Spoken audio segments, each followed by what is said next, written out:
subhanahu wa ta'ala is the greatest. He does not need your ibadah, does not need your concentration. Allah is not waiting for your charity. Allah's kingdom and dominion does not increase with your dhikr and tasbih and ruku' and sujood. We need Allah. We need Allah. We need Allah.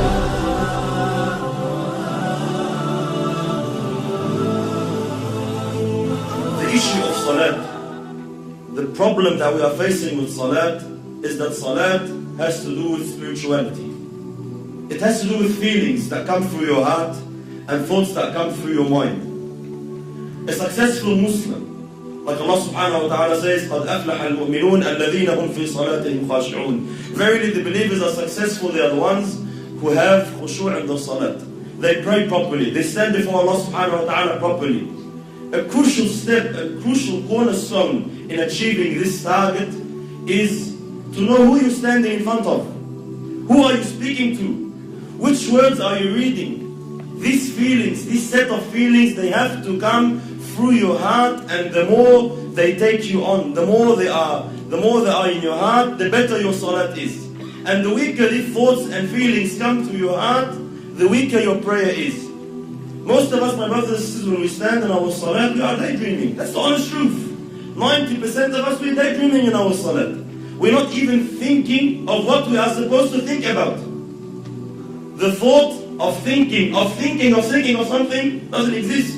Why? Because the intention is not there, the strength is not there, the understanding is not there. This is why briefly, inshallah, what feelings, what emotions must come through our hearts standing before Allah subhanahu wa ta'ala? How can we assist?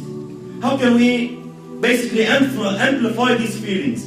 Number one, knowing who Allah subhanahu wa ta'ala is. Who am I talking to? Who am I standing in front of?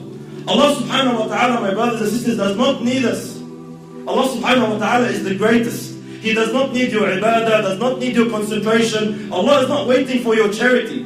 Allah's kingdom and dominion does not increase with your dhikr and tasbih and ruku' and sujood. We need Allah. We should be honored. Every single one of us, the second you make takbir, the second you say Allahu Akbar, should be honored. That Allah subhanahu wa ta'ala has allowed you a window of opportunity to speak to Him, to stand before Him. This is why the ulama say, whoever wants to talk to Allah, he should pray. You want to talk to Allah, start praying. When you're praying, you are directly, with no barriers, with no intermediaries, with no interpreters, you are speaking to your Lord, your Creator. This is why very, very important that we realize who we're talking to, my brothers. It's a small brief hadith. You know, Allahu Akbar, the understanding we should have who Allah subhanahu wa ta'ala is. Muhammad sallallahu alayhi wa sallam says in the authentic hadith, أَطَّتِ السَّمَاء وَحُقَّ لَهَا أَنْ طَئِتْ. The heavens have squeaked. You know, when you jump on a horse or a camel, the saddle makes a squeaky noise from the weight. أَطَّتِ السَّمَاء وَحُقَّ لَهَا أَنْ طَئِتْ. The heavens have squeaked, and they have a right to squeak. مَا فِيهَا مَوْضَعَ أَرْبَعَ أَصَابِعَ. Our Prophet is saying, our teacher is saying, sallallahu alayhi wa sallam, there's no space of 4 fingers in all this universe. إِلَّا وَمَلَكٌ ساجد لله تعالى, except that there is an angel who has prostrated his head before Allah subhanahu wa ta'ala. Every 4 fingers, billions and billions of angels, billions and billions of creations of Allah are continuously praising Allah subhanahu wa ta'ala. Allah subhanahu wa ta'ala says, تُسَبِّحُ لَهُ السَّمَوَاتُ السَّبْعُ. The 7 heavens and what it contains and what is in there. تُسَبِّحُ لَهُ السَّمَوَاتُ السَّبْعُ وَالْأَرْضُ, and the land, وَمَنْ فِيهِنْ, and everyone inside them, and everyone within their boundaries. تُسَبِّحُ لَهُ السَّمَوَاتُ السَّبْعُ وَالْأَرْضُ وَمَنْ فِيهِنْ وَإِن مِّن شَيْءٍ إِلَّا يُسَبِّحُ بِحَمْدِهِ وَلَكِنْ لَا تَفْقَهُونَ تَسْبِيحَهُ. Everything is praising Allah. Rock, land, tree, whatever it is praising Allah, glorifying Allah. وَلَكِنْ لَا تَفْقَهُونَ تَسْبِيحَهُ إِنَّهُ كَانَ حَلِيمًا غَفُورًا. But you don't understand, you don't comprehend the praise, you can't hear the praise. But everything is praising Allah. Allah is not in need of you. Allah is not in need of you standing, feeling obliged like most of us. Why do we pray? Majority of us, my brothers, we pray to offload the obligation. Alhamdulillah, I finished my salat. If you come and stand before Allah with this intention, are you unaware that Allah subhanahu wa ta'ala knows exactly what is going through your heart at that stage? When you come and say, I just want to get dhuhr over and done with. These feelings that come to us, we don't say them in public. No one comes and says, Yalla, khalasna ba'a, let's pray. No one says that. No one says to his man, Yalla, get over and done with, khalas. We say, let's go pray. Though in my heart, Yalla, please, let's go over and done with. This feeling that I'm praying just to offload the burden of salat is not the right feeling you should have. You should be honored, my brothers and sisters, wallahi, in issues of dunya. When we deal in our dunya here, with human beings like us, wallahi, subhanallah, if you stand in front of someone you're afraid of, like a judge in court, or a bully of some sort in Auburn, or a president, a prime minister, an ASIO agent, wherever you stand in front of, what happens to you naturally, without no motivation, without no one to have to give you a 7-step course on how to fear him? Naturally speaking, subhanallah, your heart starts pounding. You feel something. When you stand in front of the judge and he's about to announce the decision whether you'll got 15 years in jail or not, your heart starts pounding naturally. No one needs to give you a course. Why? Because we are aware who this person is. I know who he is. I know what authority he has. I know what he can do. I know what he can decide now. He can wreck my life. And because I know this, naturally the feeling, the emotion comes naturally. The problem is when we deal with Allah, these feelings do not exist.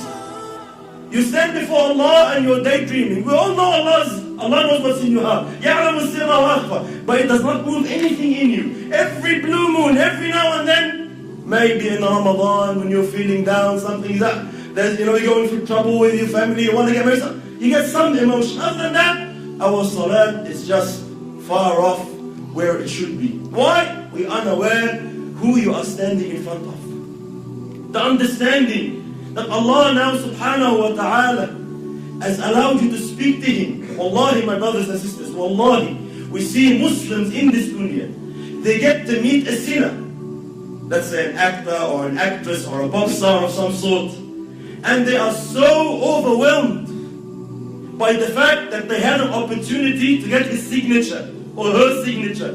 They're just so overwhelmed. They would say, they'll be speechless. I'm actually standing in front of you, I can't believe it.